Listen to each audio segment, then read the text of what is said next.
Ooh, that's an Avacyn. Yep, there's the Indestructible. Gonna be tough to attack through now. Today on Commander Replay, we check out Oketra Full Send again because I ran the wrong commander last time. Next on Commander Replay.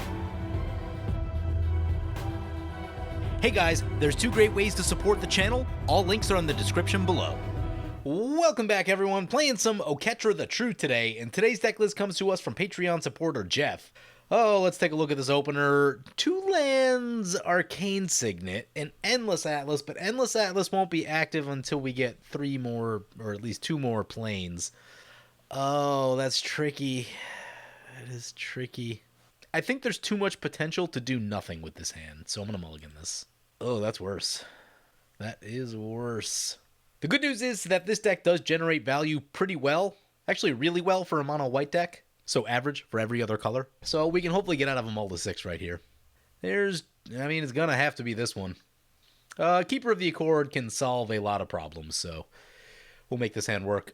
Keep this one. What are we getting rid of? Giving up on a removal spell never seems right.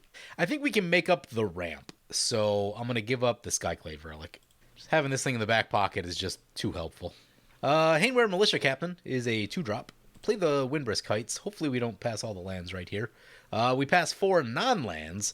Let's get the Cathar's Crusade, I think. Hopefully the next card's a land. Although, that thing's a 2-2.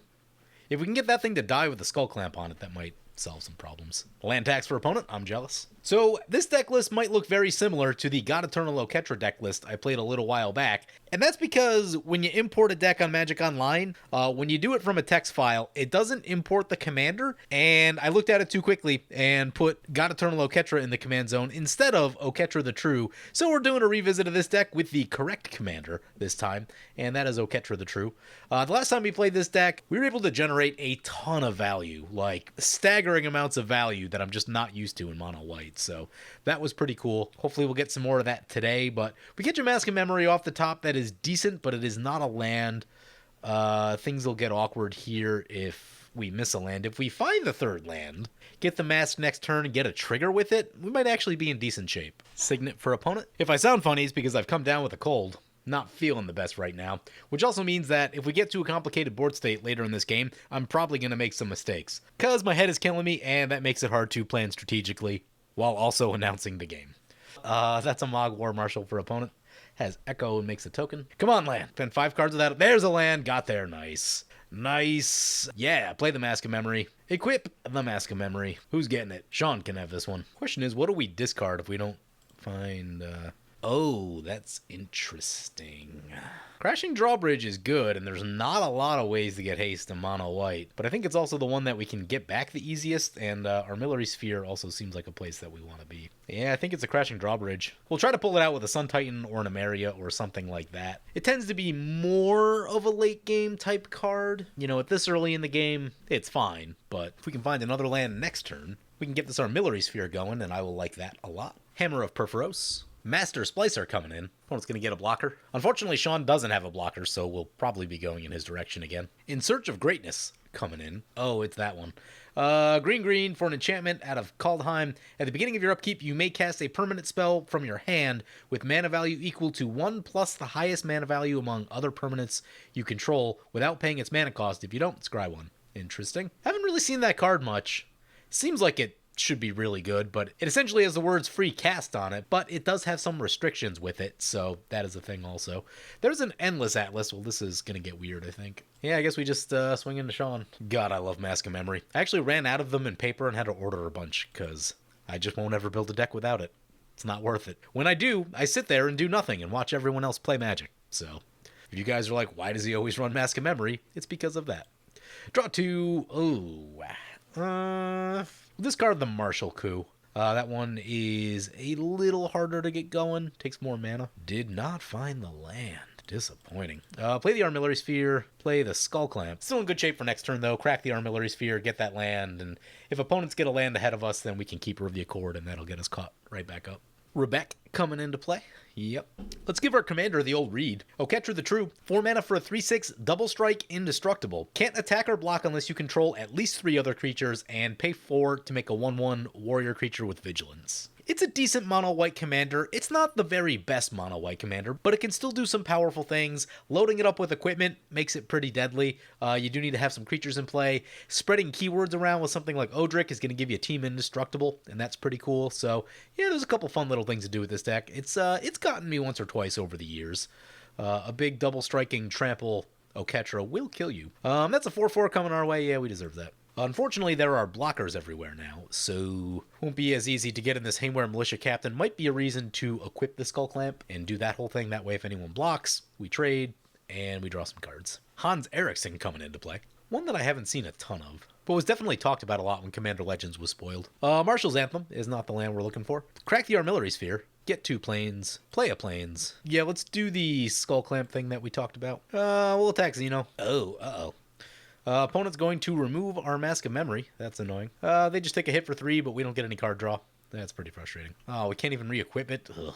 That's annoying. We might just exile that. Yeah, we might Swords that. That's going to cause some problems for what we're doing, I think. Ignite the Future for Sean, yeah. Some solid card draw right there. Land Smothering Tithe Expedition map. Oh boy. He has great plays lined up for next turn. One thing I've noticed is, so it's turn 5 right now, when you have an Ignite the Future, I'm not saying this will be true every time, but generally, the longer you can wait to cast it, the better. Like right around turn 3 or turn 4, if you haven't ramped at all, it can be a little bit awkward, and you can get some potentially bad hits off the top of your library and just kind of lose things because you're not able to cast them. So trying to budget for having as much mana as you can will definitely help to reduce any awkwardness with whatever stuff you hit off the top. That happened to me in a game a while back where I had the choice of Ignite the Future on turn 4 or something else, and after casting Ignite the Future, I'm like, we should have 100% did the other thing. But if it's his only play, that also still makes sense, so I'm not saying, like, don't do it. I'm just saying the longer you can wait, the easier it'll be to cast the cards you find. In Search of Greatness.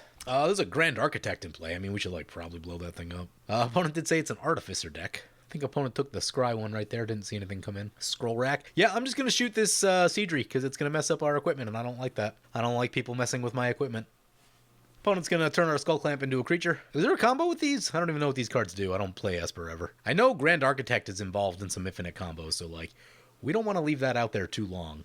But opponents can activate the Scroll Rack after casting it. Opponent drops in a Mina and Den Wildborn off of the Hans Eriksson trigger. Hans Eriksson goes to the graveyard, then back to the command zone. They're sending a 4/4 into Xeno. Captain of the Watch is a very good card. Play the Plains. Yeah, I think just play the Keeper this turn and put the Skull Clamp on it. That seems like a great place to be. Let this thing do all the heavy lifting. Skull Clamp it. And we'll stay put with the Militia Captain. Let's take a look at what our opponents are playing today. First up is Sean piloting his Rebec and Alena Artifact Cavalcade deck. One we've seen on the channel a bunch of times. I think I even played it once or twice. It's a pretty interesting deck. Tends to be more of a late game deck. A lot of mass reanimation for artifacts now. Another one with Brilliant Restoration being printed very recently. So a lot of ways to dump things into the graveyard, then pull them out. So not that our deck is blazing quick and we'll be taking people out anytime soon, but in the late game, it's going to be a pretty tough deck to get through just because there's a Darksteel Forge in there also, and they all become indestructible. And you guys know the drill. It can get pretty nasty in the late game, but it is a bit slow getting there. Yep, gets the Expedition map, the land, and the Smothering Tithe. Those are magic cards. Opponent attempted to dispatch the Grand Architect, but they did not have Metalcraft while doing so. So it got tapped, it did not get exiled. And we'll get a Keeper of the Accord trigger. There's a land. Land number 1. Love it. Smothering Tithe. Gonna pay. Yeah, we should probably do a little of that too. It's gonna be tough though. Goblin Welder. End step, Keeper. This one's just going to be a token, but tokens are still helpful. Scroll Rack. Notably, Scroll Rack gets around Smothering Tithe. That is a put, not a draw. Tuk Tuk the Explorer is interesting. Brings it back to our turn. There's a Smothering Tithe. Yeah, they can have it. What's unfortunate is we have a lot of card draw also. Would love to find a way to get rid of that. Not paying. Do we get the Windbrisk Kites this turn? That's a question. No, we don't. Let's do this. Let's go Oketra. That'll give us the 4th creature for this, so it'll flip over. And then we'll play Idol of Oblivion. Don't have great attacks yet, so I think I'm just going to stay put this turn, but next turn we could probably look at trying to get some things done. Holy crap, opponent has a Metalworker and an Immortal Sun. Yep, those are all things. They revealed Immortal Sun, Steel Hellkite off of the Metalworker. We do get another land. That's land number 2, yeah. You get 2 lands with Keeper of the Accord, you are golden. 1 is fine, like 1 is still very playable. 2 is fantastic. When does this flip? Oh, it flips at the upkeep. In Search of Greatness. Shamanic Revelation. Opponent's going to draw a few cards. Ooh, that's going to trigger the Smothering Tithe a lot. What's awkward is they've already scroll racked, so they should know exactly what they're drawing, which is always a little weird, especially if, like, you didn't want the cards to begin with. Brings it back to our turn. Haywire Militia Captain's going to flip over. Oh, man, he can have a Hasty Steel Hellkite. That seems really bad. We paying? No, I don't think so. He's already got so much mana on that. Put the mask on Oketra. Let's do some attacking. Uh-oh. Path on our commander is unfortunate. Does get us some ramp. Get a plains. Does mess up our attacks. Maybe we wait on the Westvale thing then. So the problem is still the Steel Hellkite. I mean, no one has enchantment removal, because if they did, they would have used it on the Smothering Tithe already. So maybe we go on that. That's a 4/4.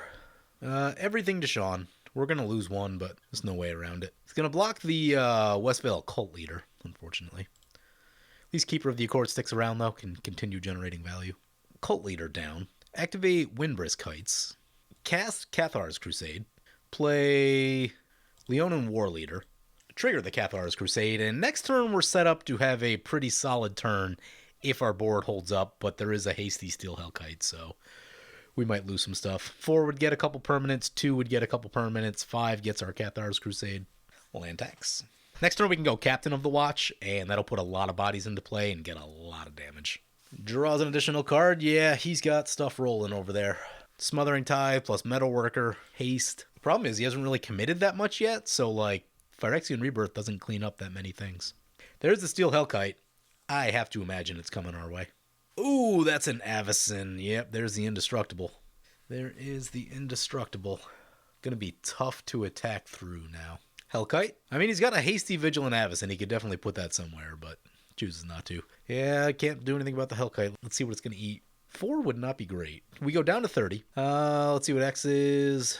They go for the Cathar's Crusade. Yeah, that's the one that'll kill you in a hurry. Plus, with the War Leader, they don't see what's in our hand. Keeper of the Accord, there's a 1/1. Would have also triggered it. What we can do right here, though, is draw a card. Opponent's going to switch our Idol of Oblivion and the Armillary Sphere. They asked if getting any additional lands would help solve the Avacyn problem. I said we didn't have an immediate answer, but it doesn't hurt. We draw a landscape. Can't pay. Yeah, we definitely burned the swords a little too early, I think. There is a path in the deck. Akroma's Will can get us past the Avacyn, which is good. Doesn't look like too many other answers for Avacyn, though. Opponent pays for the Smothering Tithe. Slow bad. Opponent's going to swap our Idol of Oblivion and our Armillary Sphere. Problem is we still have no flying blocking either. Yeah, we're not in a great spot. We're going to make a 1/1. We can draw another card. Hopefully I didn't F6 that. Oh, yeah, I F6'd it. That sucks.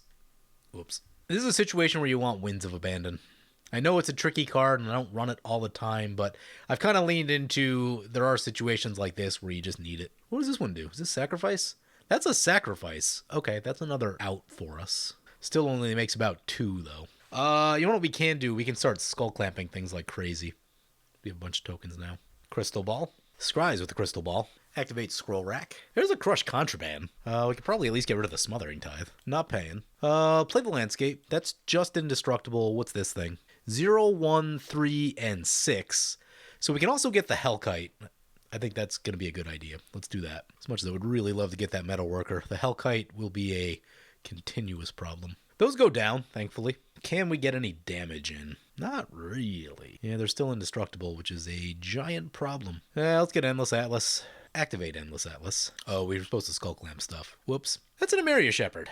That's interesting. What does that get back? Crashing Drawbridge is one we'll want to get. Hainware. Ooh, Cathar's Crusade is the one. Okay, so we need to find another Plains somehow. We can get 2 with this Myriad Landscape. Beautiful. Beautiful. Pass like that. And theoretically, Cathar's Crusade could make Emeria big enough to block the Avacyn if we get it there. This can take a lot of mana to do all that, and I don't know that we have that much. We have 8 mana currently. Oh, that's a little rough. Need a mana rot.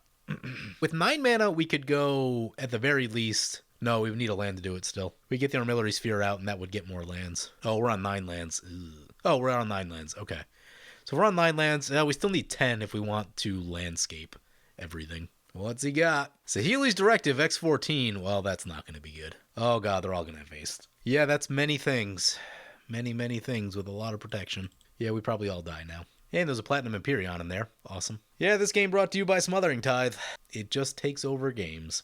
Also, there's a Darksteel Forge now. 0, 1, 2, 3, 6, and 7. 4 drops, 5 drops can block. Opponent goes on the big attack. I don't think it's immediately lethal, though. But also, their life total can't change. And their stuff is so incredibly well protected that, you know, minus a Cyclonic Rift, I don't know how we're getting through all that. Although they don't have that many blockers up right now. So if we can make like a big explosive play, get some damage in, it's probably all we really have going. But if we don't kill them, then all this stuff is still there next turn. One blocks with a Splicer.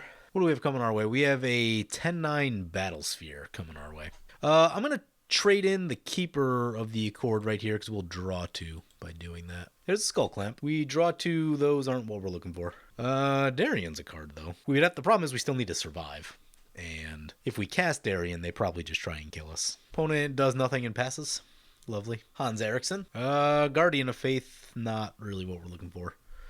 Yeah, start Skull Clamp and tokens. Immortal Sun is not helpful at this juncture. What does Stoneforge get? Gets a Hearthstone. Feast and Famine is also a thing. Luxodon Warhammer. And Blackblade Reforged seem like the best options. Colorless Creature on the ground.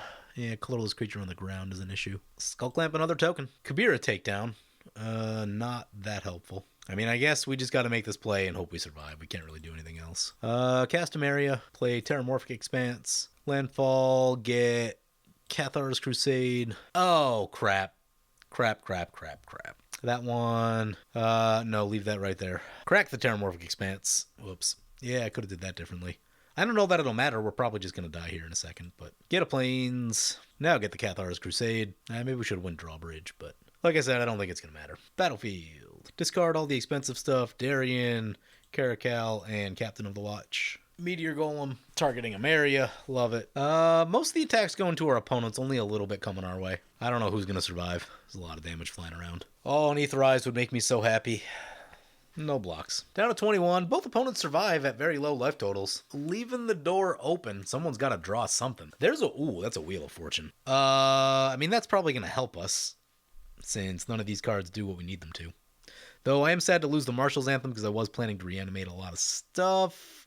This hand is not very helpful. Elish Norn can clear out... We can clear out some tokens. It'll kill all of the Artificers. Drops a lot of stuff over there. Thaumatic Compass for extra protection. Thran Dynamo. Aggravated Assault. Oh, God. How much mana do they have? Enough. We can scoop there. Yeah, we didn't have as good of a go-round this game. Really, it came down to we burned that Swords too early. If we could have shot the Avacyn, then we could have played the board wipe, and the board wipe would have slowed everything down, giving us a nice chance. But also, we all let the Smothering Tithe stay in play too long. Smothering Tithe, plain and simple, it decides game. If it stays in play, you're more than 50% to win the game. So yeah, not enough removal showed up, especially from our opponents, to be able to deal with anything. Anyway, hope you guys enjoyed the video. As always, feel free to comment, like, or subscribe. Thank you for watching. I want to thank my awesome Patreon supporters. We have one new Patreon supporter in Matt Bentley. Matt, you are awesome. If you want to help support the channel, vote on which decks I play next, or get some good games of Spell Table, be sure to check out my Patreon, link below.